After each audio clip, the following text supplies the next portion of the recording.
welcome back. We've still got this Siera / Philips or Philips / Siera, whatever you want to see it, amplifier on the bench. And in the last video we found out that we have one dead left channel, and it was dead because both output transistors are toast. These are the original ones, and these are BD182s, and they were still the original ones. And on the right channel, the ones on the right channel, they are still okay. And you can see that they are the original ones because they have a date code of 7320, so week 20, 1973, and the amp is also from 1973. So I picked up this, look at that, and I picked it up on a local reseller, which is specialized in vintage components. And I've got 10, which should be original Philips New Old Stock BD182s.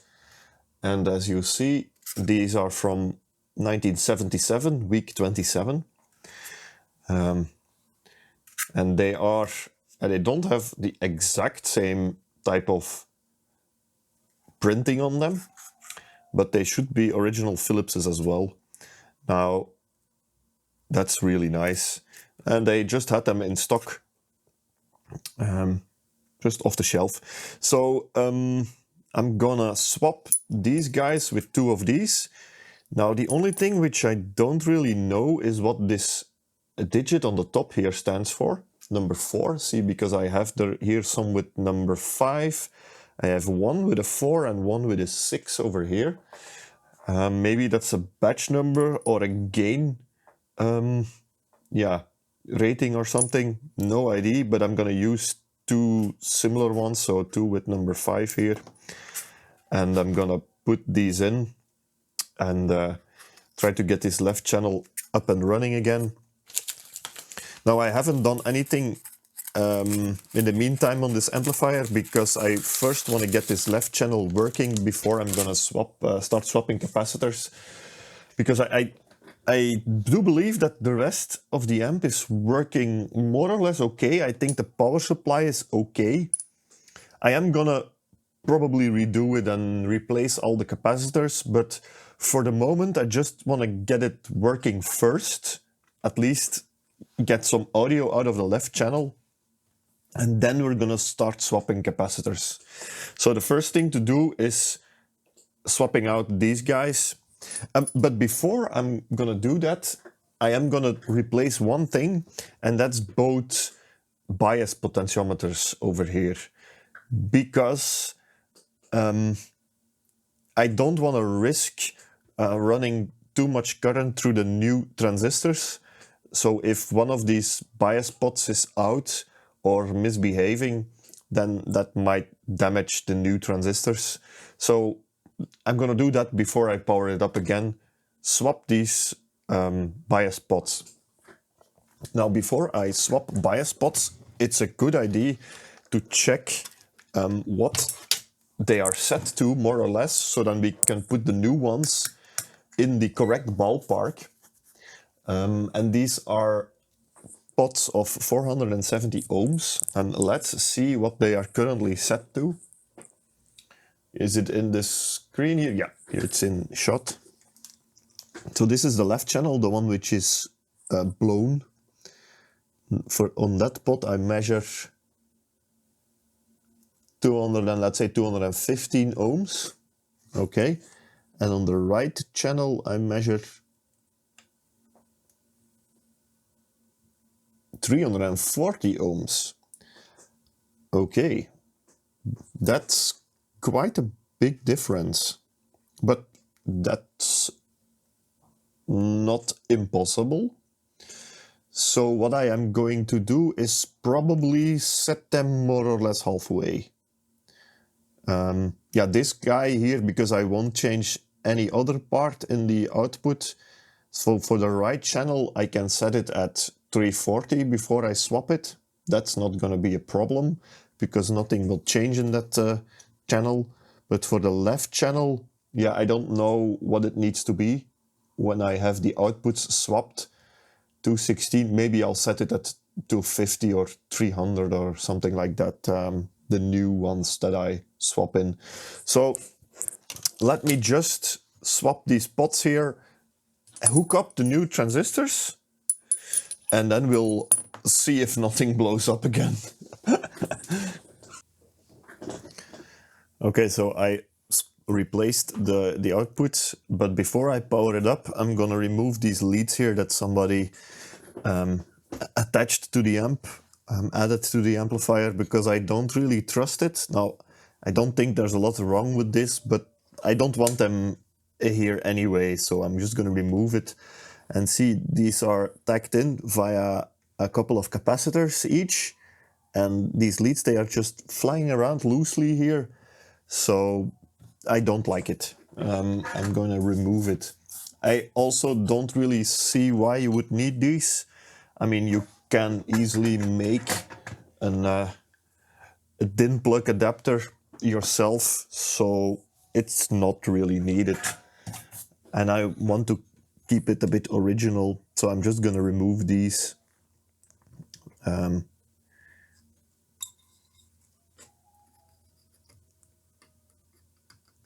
And yeah, it's always a hazard. You know, I'm now working on the amp, so you can always... these are tagged in here as well. The shield of the cable. So let's remove those. Yeah, if you're working on it and you have these leads flying around, I don't like it. So that's the cable. That one comes out. And now these caps as well. They are just soldered here directly on the PCB. Oh, there are traces coming off. So I will have to be careful with this second one. It's not the cleanest way to do it. Yeah.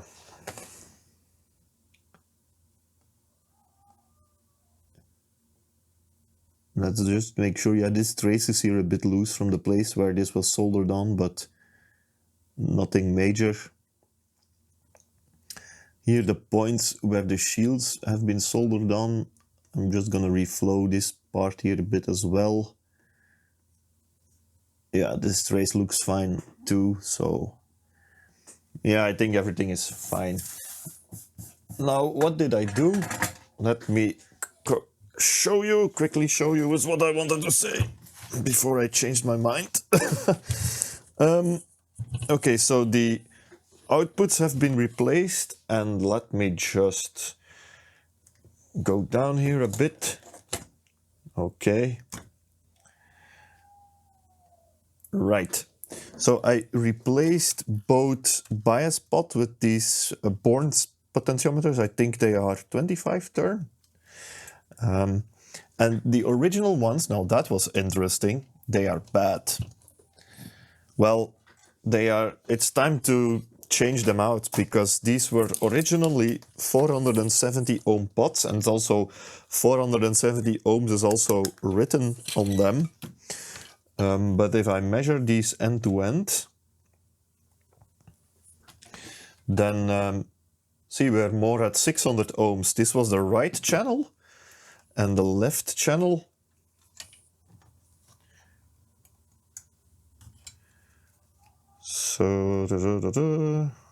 was something similar. Yeah, see, 587 ohms instead of 470.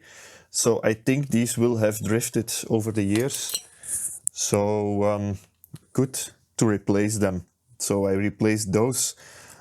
And then I put in some new output transistors. This is really a bulky amplifier. See? And these ones, I did put heat paste, or yeah, silicone paste on them. The original ones, they didn't have any heat paste, or yeah, how do you call it in English again?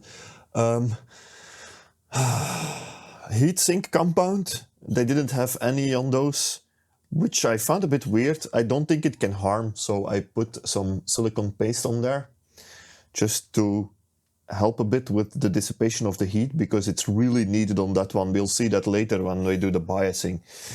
Now, so it is maybe time to, I'm just gonna make sure that this board here is not flying around too much. Maybe I'll attach it back how it was.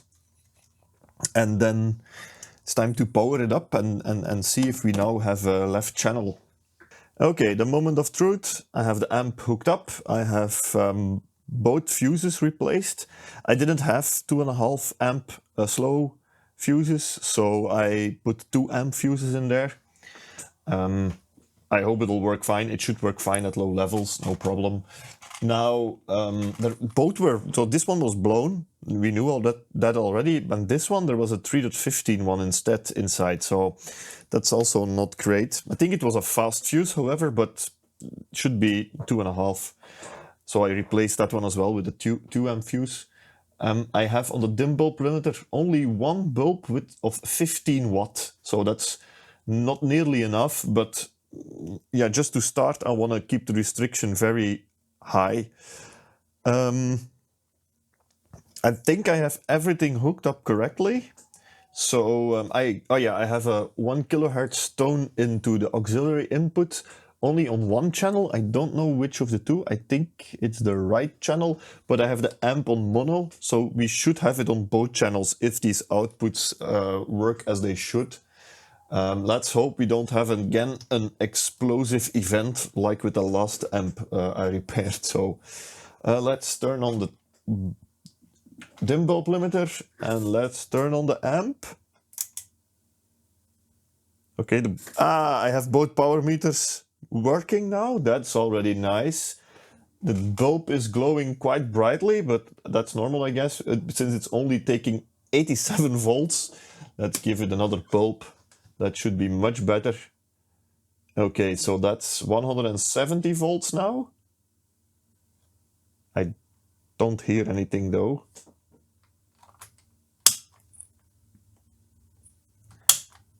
Yeah, I don't think it's enough. Let me just, let's turn off the amp again for a sec. And let's give it a 60 watt bulb instead. The power meters, they are working as they should. And it's now getting 200 volts. And I don't hear anything. I'm not on the auxiliary. Damn. There we have it. The volume control is still scratchy because I didn't do anything about that. I think it's because of the volume control. Could also be because of, oh yeah, could also be this switch here. Jesus, these are both scratchy.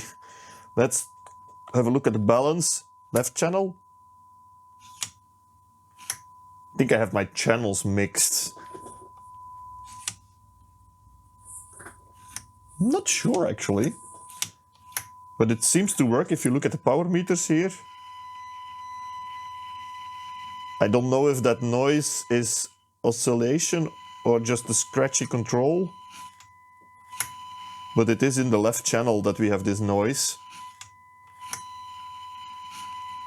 Could be that there is still something wrong in the left channel. Or it's one of the controls.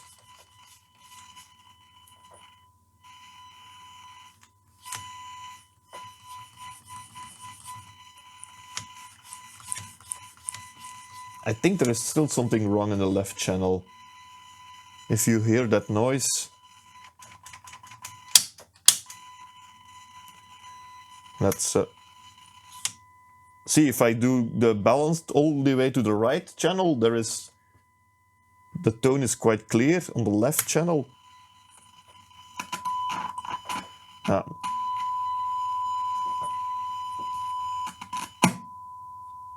It's this control, I guess.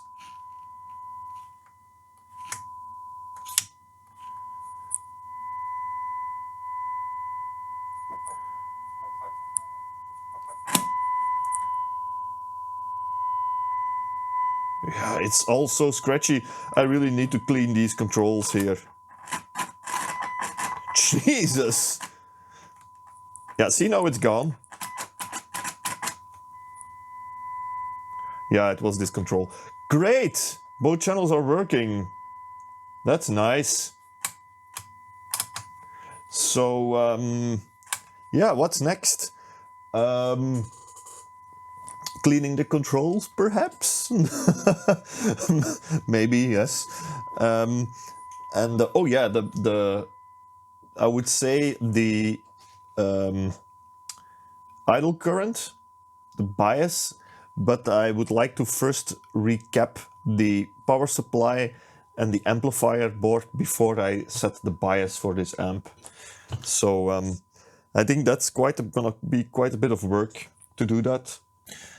Okay, so this is the power supply PCB, and underneath, tucked away, are the filter capacitors. So there are 3 big filter capacitors underneath. One of those is a 2-in-1, so the center one, the biggest one here, there are 2 capacitors inside that can.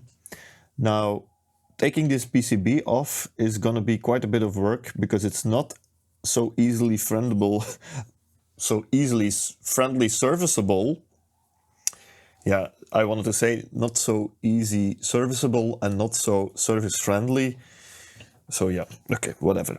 It's not so service friendly as the amplifier PCB. So you see there are wires connected here, basically on all 4 sides. So you have a connector. Yeah, you can see it. It's behind these electrolytics here.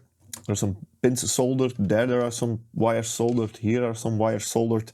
And then these 2, those are connectors. So those we can remove rather easily. And I think they are keyed as well. Yeah, see? So we can't put it back in the wrong position. So this is the brown, black, gray connector. This one here, unfortunately, I broke it earlier. So yeah, I broke off the key here basically. So it has to go back like this. Green is the top one, then white, then brown. Okay. Now, getting this off is gonna be a bit of a puzzle. This wire seems to be able to be quite long. That one, I'm not sure. These ones are definitely gonna need to be removed because, see, these are soldered directly here onto this capacitor. So, and then the capacitor is soldered to chassis. So these ones definitely will have to come off. And then obviously the screws, maybe I can already loosen the screws and then we'll see which ones should come off. So it's simply held in with 4 screws here. And I hope I don't have to desolder all of the wires. I'll just see which ones are the bare minimum that we need to do. I just want to change the capacitors here. And the filter caps underneath, obviously. But anyway, if you want to change anything on this board, then you need to remove it because you need to access it from the bottom. Yeah, see? These ones definitely need to go because they don't move at all. They are super short here. Yeah, maybe I've already desoldered these ones. And then we can see how far we're at. Now, what is all on this PCB? We have the bridge rectifier here. Now, the bridge rectifier, I can show the schematic on later, but the bridge rectifier is simply 4 diodes. And then, yeah, every diode is, there are 2 diodes in parallel. So these are the 4 rectifiers. Just to spread the load over 2 diodes, they used 8 instead of 4. Do I have the schematic here somewhere? I can quickly show you. Yeah, here. See? Let's focus. Okay. See, so this is the bridge rectifier and they just put 2 diodes in parallel each time. Then you have here a whole bunch of filtering going on. This is the big one. See, 2 times 2350 microfarad. Then these 2 300 microfarad caps. I think that's these 2. Yeah, so this power supply is simple, but a bit weird at the same time. So It's, yeah, what they do here is they have here this is the voltage selector, then they have the transformer, then the bridge rectifier, and then they have simply different supplies with dropping resistors. So you have the main, the +1 is 45 volts, then the +2 is also 45 volts, so you have 2 times 45 volts. See, for each channel, because those are the fuses that I just replaced on the amplifier board. Then you have some dropping resistors and some filtering to create a 24 volt. Then you have another series of dropping resistors to create 41 volt, 37 volt, 34 volt, and they are all filtered. So it's not regulated at all. It's just, yeah, with dropping resistors. Right.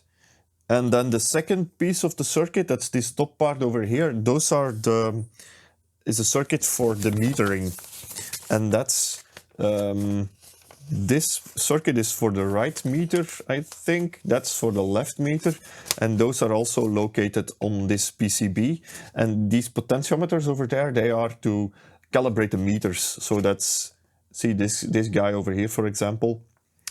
And what is interesting is these transistors. So you have one over there and one over there, and those are germaniums.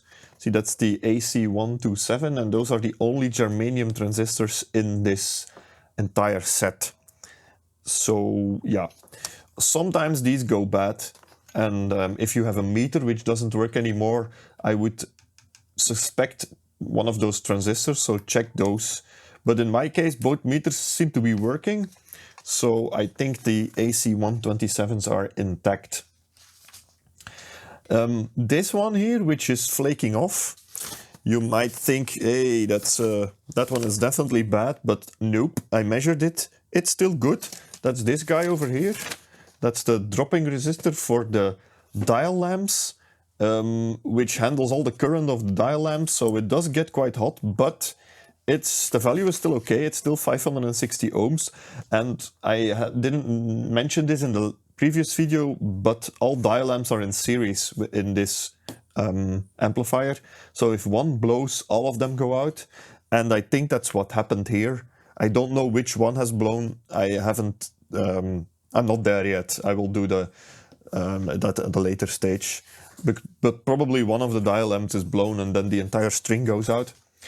Okay, enough waffle. Let me just here desolder these wires and try to get this PCB out. Okay, so I found a place to put my camera here, so I'm gonna let you join in on the action. I think this is the most important one, the one that is holding the PCB back the most. And not sure if I will be able to desolder it like this, because it's taking quite a bit of heat. Yeah, it's coming off, but not easily. Yeah, this wire really has no slack at all.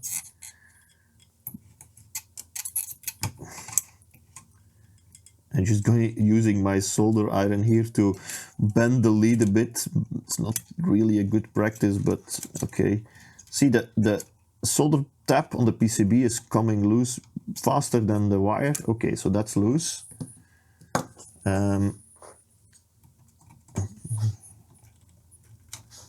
Let me see here. What is this one is probably also gonna need to come off, or maybe there are also wires under here.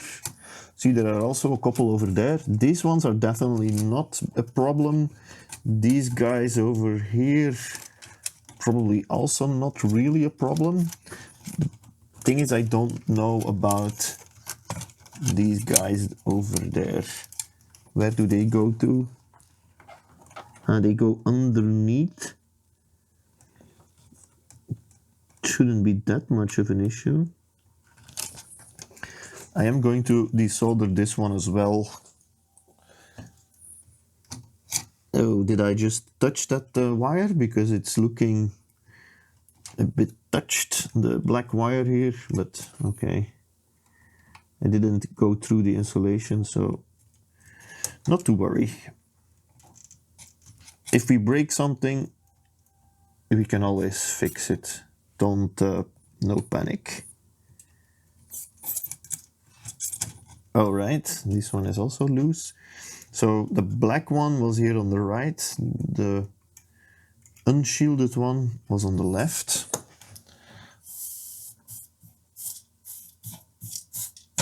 Let's see if that already helped. Yeah, that helped. That helped a bit. So what do we have here? We have a retainer plate. Yeah, you cannot see it, but there is a retainer plate here holding the caps in place, and this wiring is going underneath that retainer plate. There you can see it. See? So maybe I can just take that plate off. There is this brown wire that comes out of here on the corner is going here through the light to the first light bulb. So that's this resistor here, which is in series with the light bulbs, and it's also going underneath that plate and then going to there. These guys,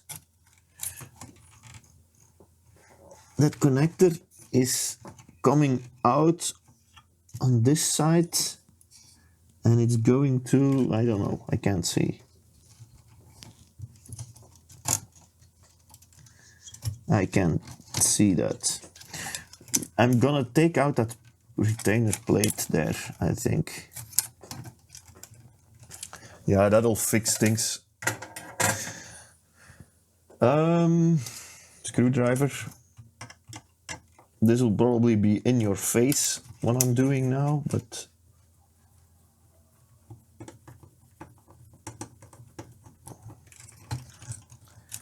so I hope that everything just doesn't Ola. This is not gonna be. Let's take out that screw.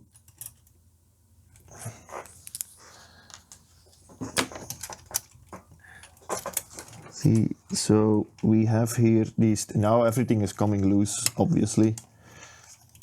Right. So we have here this piece, and then this metal bracket, which slides in, okay. And there we have access to the big filter capacitors and also the bottom of this PCB. Right. And this wire, see, was going underneath that bracket, and this wire, same thing. Now, these are the main filter caps. I already measured those, and they are still fine. So I think it would have been okay to just leave them. The problem is, however, I want to restore this amplifier and make it reliable for a long period of time. So I am going to swap all the caps, even though these Philips caps, they have a really good reputation and they are probably still good. The thing is, I don't know how long they will still stay good. Will they still stay good for 10, 20, 30 years? I don't have a guarantee in that, so I'm gonna swap them out anyway. I'm not gonna film all that. I'll do this and I will get back to you when I'm done. So the 4 ones over here, because there are 2 inside, and then all the ones here on the power supply PCB, and also gonna take the opportunity to clean this area up as well. It's gonna take me quite a bit of work, so I'll log off now and I'll get back to you when I'm done with this. Well, I just realized that this is gonna take a bit longer than expected. Mainly because these were quite fiddly to replace, but I've done it, so I think the worst job is over here. So these center ones, these 2, so I replaced those with 2200 microfarad 63 volts. Originally we had this big one in there, 2 times 2350. I measured it, it is okay, although it has gone a bit high. So I think I'm around 2600 instead of 2350 or something. So it is suffering from its age, or it starts to suffer. So that's these two in the middle here. Now the ones on the outside, those are interesting. So wait, just the one that I just explained, that's that guy over there. That's a simple filter capacitor. Right. Now these two golden ones here on the outside, those are the output coupling capacitors on the audio. So you have there a 3300 microfarad on the right channel and here one on the left channel, and the audio is going through. So these are coupling caps on the output, and it's an interesting position where they put them. Originally there were these very long caps in there, 3300 microfarads, 40 volts. I measured these and they measure at around 3800, so they are also going high. ESR was still okay, but they are going high. They are still working fine, but I wouldn't bet on them in the longer run. So I replaced these with Nishikon capacitors for audio, which I think is appropriate because they are in the audio pad. Now I specifically had to order these because I do have audio caps in stock, but not 3300 microfarads at 50 volts that I don't have default in my stock, so these were ordered. Now because these caps are quite a bit smaller than the original ones, they don't hold in place that well, and this bracket that needs to come on top also doesn't help because they are not as thick as the previous ones. So I used some tie wraps to hold them together, because that works, because these two, they are soldered together both on positive and negative because they are simply in parallel. So I soldered these together, so they are quite sturdy, and then I tied the audio caps to one filter can each, because otherwise these are just flying loose, right? They are just only connected here to these wires, not to that one, that's something else. See, to these wires over here, and here to the gray ones. These are connected to the gray wires. This left one and the right one is to the brown wires. So yeah, now it is time for me to mount this back. No, not really, because I still need to swap the caps here on top of the board. So there is still quite a bit of work to do. Okay, the entire PCB has been recapped and also cleaned, because when I removed these big ones here, I noticed how incredibly dirty this PCB was, so I totally cleaned it and now it's looking much better. So these were the ones that came out. I tested all the caps and these were actually really good. The other ones, not so great, more than 20% out, so I'm glad that I changed them. Now, I just tested the amplifier again, and it's not really working. I mean, it is working, it's making sound, but the left meter now totally pegs immediately, and this resistor gets quite hot. So I have done something wrong. And I already figured out what it is. Now, this resistor, that is this one over here. And yeah, that's directly connected after the output. So that shouldn't be getting hot at all, especially if there is nothing here connected to this socket. I think that's the headphone socket. Yeah, indeed, yeah.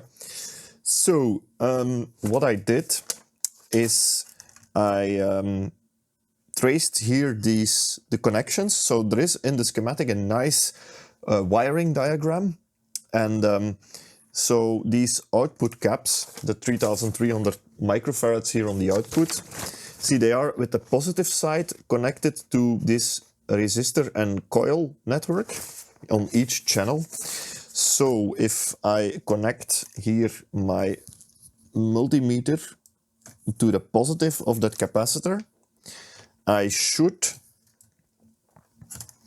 have continuity right over there all the way, and yeah, you probably cannot see it, but there in the corner of the PCB, the amplifier PCB, there is that coil on the output, and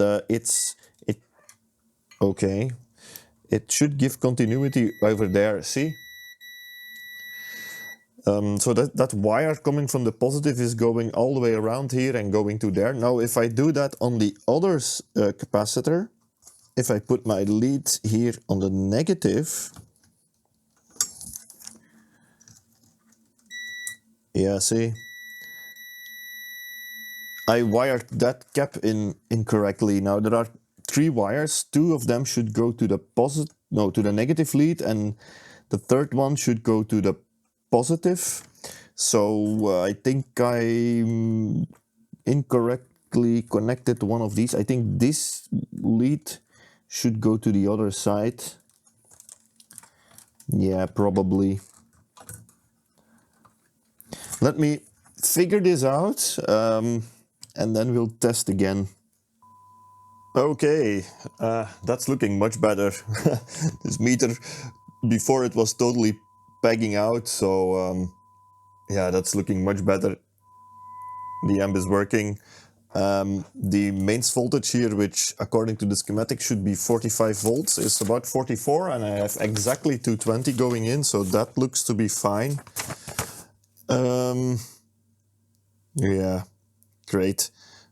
Now, I think I will leave it at that for this video. I'm just gonna finish things up, mount the power supply back, fix the board back into position because now it's just floating around, and check the voltages, if all the secondary voltages are fine. And yeah, I will do that offline, let's say. And then in the next video, we're gonna start rebuilding the amp board if everything is fine here with the power supply. So yeah, good. We made quite a bit of progress here. So I hope that you will see me in the next one, because we're really gonna continue with this one and I really want to get it working nicely. So yeah, hope I'll see you in the next one. Take care. Bye bye.